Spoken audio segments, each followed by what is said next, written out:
Good morning. This is Thursday, March the 6th of 2025. And actually a week ago today, I taped my first video. So you probably can't tell much difference, but hopefully after some time goes on, I will get better and learn some tricks of the trade. But meanwhile, you're just stuck with me doing this. But it's been a real exciting week watching the analytics of my channel, and I don't know, probably a lot of you don't even look at that anymore, but for me right now it's exciting since I've just started. And I know, let's see, I think it was the 27th that I may have actually put the first video up, posted the first video, and I had 1 view and 1 subscriber, and that's thanks to my dear friend Lois Bayard Rice. And she watched it because I sent her a message and I said, would you watch my video? And so she subscribed. I love watching her. If you haven't, take a look. She's always so entertaining and uplifting. And I like to be uplifted. I don't like to, see sad stuff, but I do watch some of them.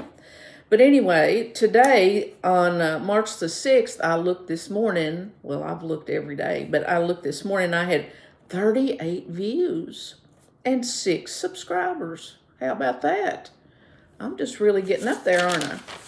But I am so thankful for each one of you that have watched. I've got 2 videos up now. The second one, I had a horrible time. It took me like 2 days before I could even get it up. I don't know if there was something wrong with the end of YouTube or if it was me, but a funny thing about it is I watched a video last night and this other lady had the same problem that I had and at about the same day, so who knows. But anyway, I just expected after you published a video it would be up within a few minutes, but I don't know.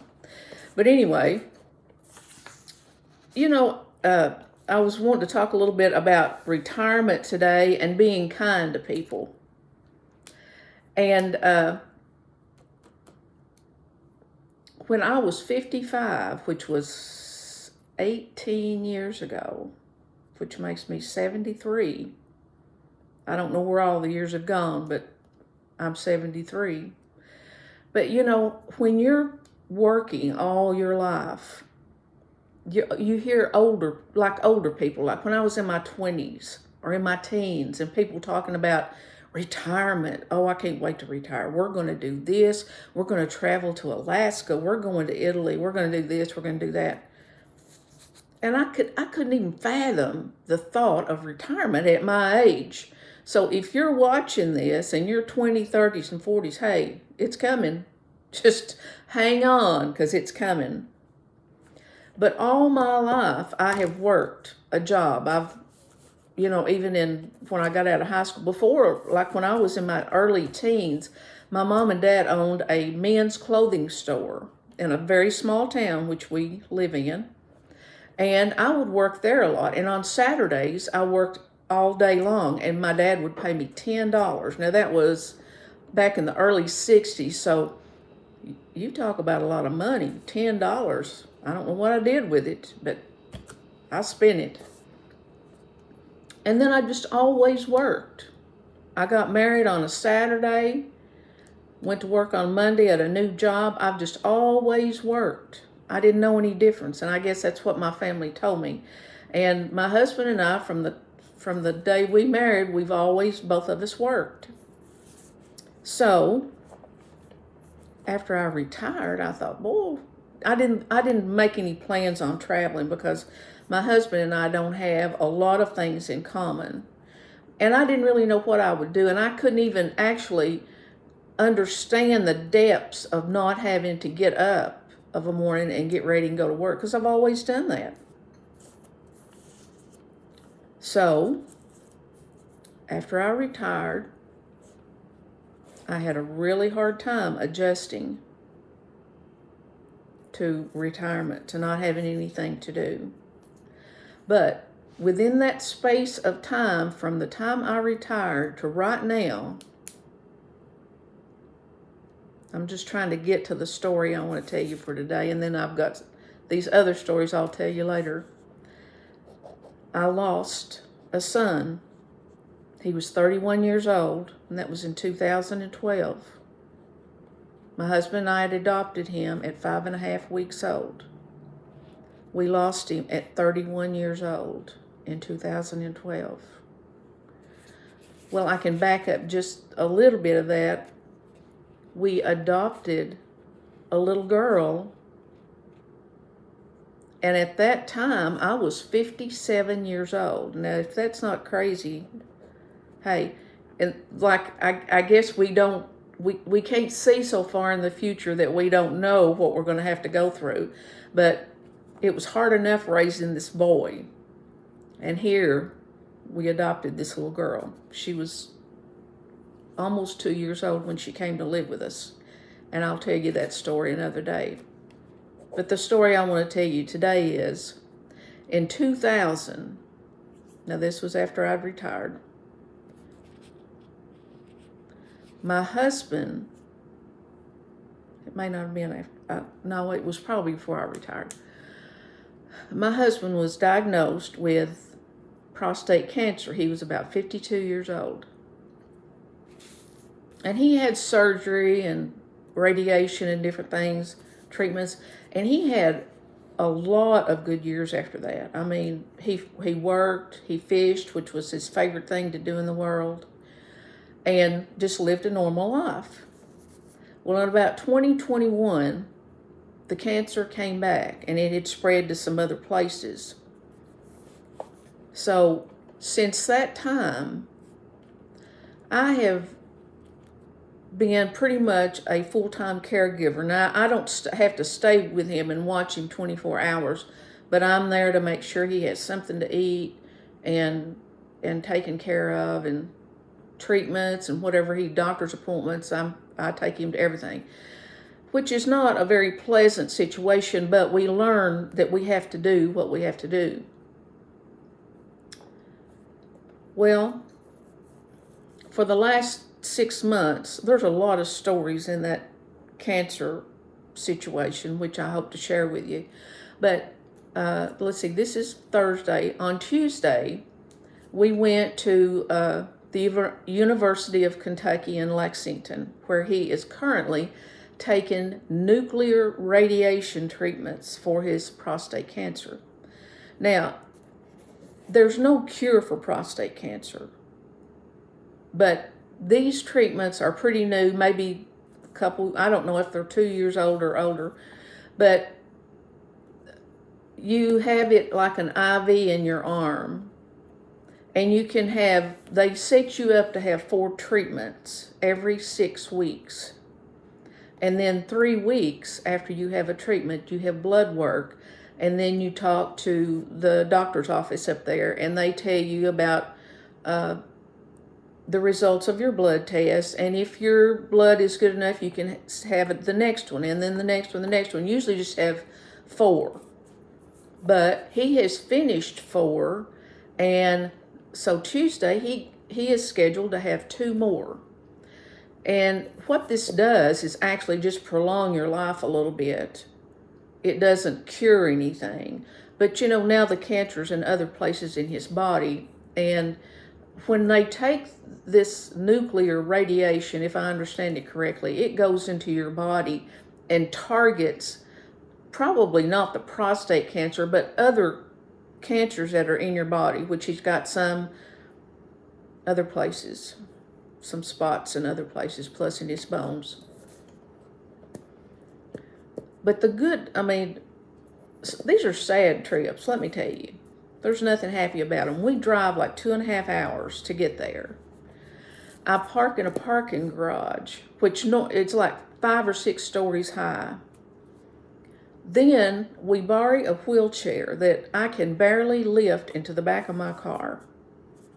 When we get there into the parking garage, we're looking for a parking place. There's no handicap. I mean, you know, big city, a lot of people working or going to the doctor. Never have gotten a handicap parking place. So we'll usually park 3rd or 4th floor up. I get the wheelchair out, hoping we're not on one of the floors that are slanted. Get him in the wheelchair, which he can walk. He uses a 3-prong cane, but he can't just walk without the cane. He has to have some support because he's weak and shaky. Then I push him into this little building with the elevator, and we go down to the first floor and get on a shuttle, which takes us to the building where he has his treatment. We get him out of the shuttle. I take him in, put him in the elevator, go down to another floor, and so forth. Yesterday, it was such a wonderful day that I wanted to share it with you. First of all, I always pray for safety with me driving in the city, which I'm not, normally I don't do that on a daily basis. I feel confident in doing it, but you never know what could happen. But I just pray for the Lord to be with us on our trips up there. And I want you to know, yesterday, when we pulled into that parking garage, the first floor you pull in is like the floor where the shuttle is to take you to the doctor's offices. And all the parking places on that first floor are always full, because I guess it's a lot of employees that work at the hospital or work in this building. So I went around to the second floor, and the very first parking place available was open. I couldn't believe it. I said, "Thank you, Lord." And we pulled in there. I mean, just that was just a big, wonderful excitement for the day. You can tell it doesn't take much to get me excited. Then got the wheelchair out, wheeled him in the elevator, got him down there to the shuttle. There was a shuttle sitting there waiting. We got on that shuttle, got over to the building, got him in there to the waiting room, and signed him up, that he was there for his treatment. This little waiting room that we're in is probably there's about 15 chairs in there, very small room. And then just the reception window where you can go in and check in. So we went in there and sat down. It was pretty crowded. And I sat by this young man. He was about in his 40s. And next to him was an older lady sitting in not a wheelchair, but one of those chairs that you can push. That's a little easier to get in and out of. And then right next to them was a nice looking couple.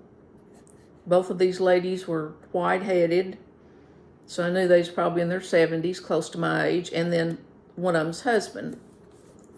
And I sat down beside them, and my husband I pushed him in there, on the wheelchair. And, my hair is another story in itself. My hair is natural curly, and I have fought it all my life to get it straight. Like my friends always had straight hair, we used to iron our hair, which that didn't really do mine any good anyway. So I have given up on it, and I've just let it do its thing. And some people like it, some people don't. But we were sitting there in that waiting room, and the little lady that actually has cancer now, it was her sister, kept just looking at me, and they spoke and I spoke. Well, then they started asking me about my hair. And they said, "Would you care if we take a picture of your hair? I want my hair to look like yours." Well, I got tickled about it, because who would want this?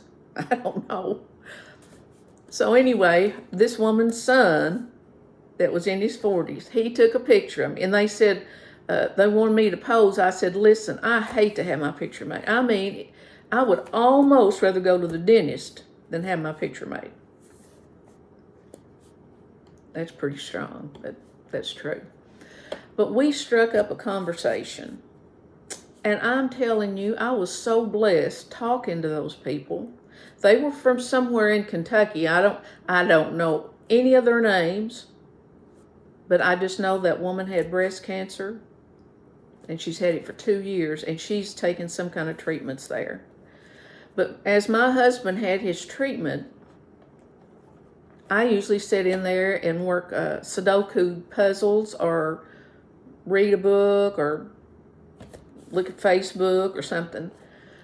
But I was so entertained and I was so uplifted just talking to these people. And then another girl, even, that I don't know what was wrong with her, but she chimed in on the conversation. And it was just such an uplifting event just to have somebody in there, because, it's the most depressing place you've ever been in your life. Everybody in there, I mean, some of them are really sick and so sad. They look so sad. And I'm sad. But this is life, people, that we're living. And we're only given a certain time here. And I want to enjoy being with people, sharing what few little stories I have. Well, I'll probably have a lot, but I don't want to drag anybody down. I want you to be happy and to be grateful for each day we have and for all our blessings. But when I left these people, there was the son that was in his 40s, the woman that has cancer. He said she was 79. Then her sister. They both had just whitish gray hair. The sister's probably in her 70s, and her husband. And they were the nicest people you've ever talked to. And I just thought, just the love that they showed for each other. Now, there was the son bringing his mom for some kind of treatment, and then her sister and brother-in-law. And the son told me that the sister and brother-in-law had a condo in Florida, and they would go down there and stay a lot. And they said you could look out the window and see the ships on the ocean. Just beautiful, just peaceful. And when this sister, I don't even know their names, got cancer, they sold that condo and moved back to where this sister is to be a support for her. And they seemed so happy, just everybody seemed happy. And I just enjoyed that so much. It was just such a blessing to me.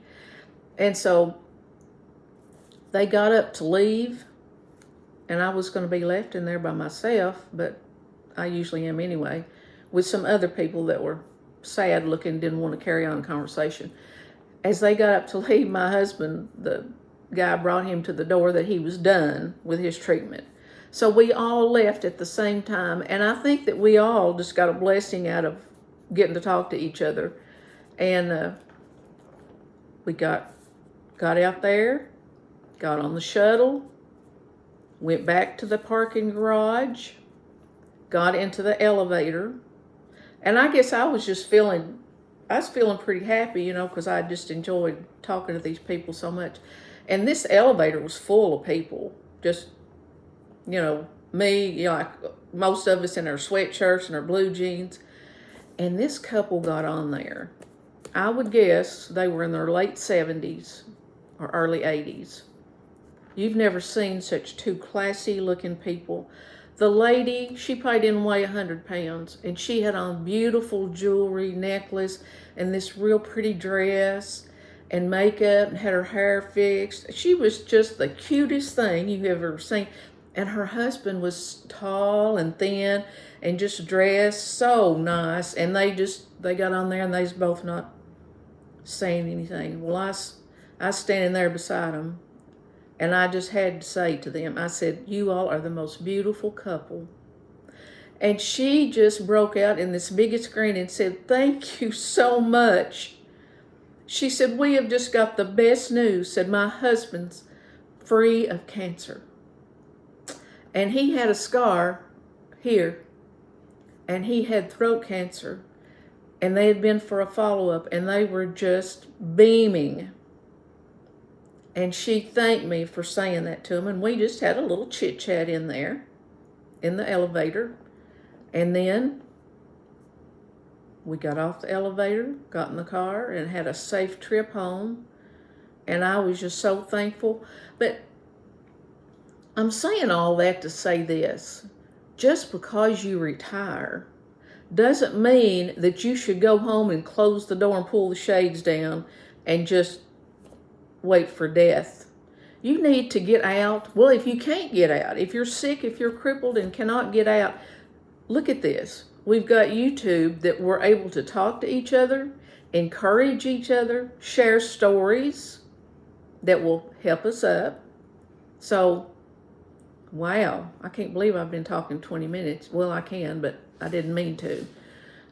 But that's a story I'm going to tell you for today. And I hope you'll be encouraged by this and think back at some stories that have inspired you.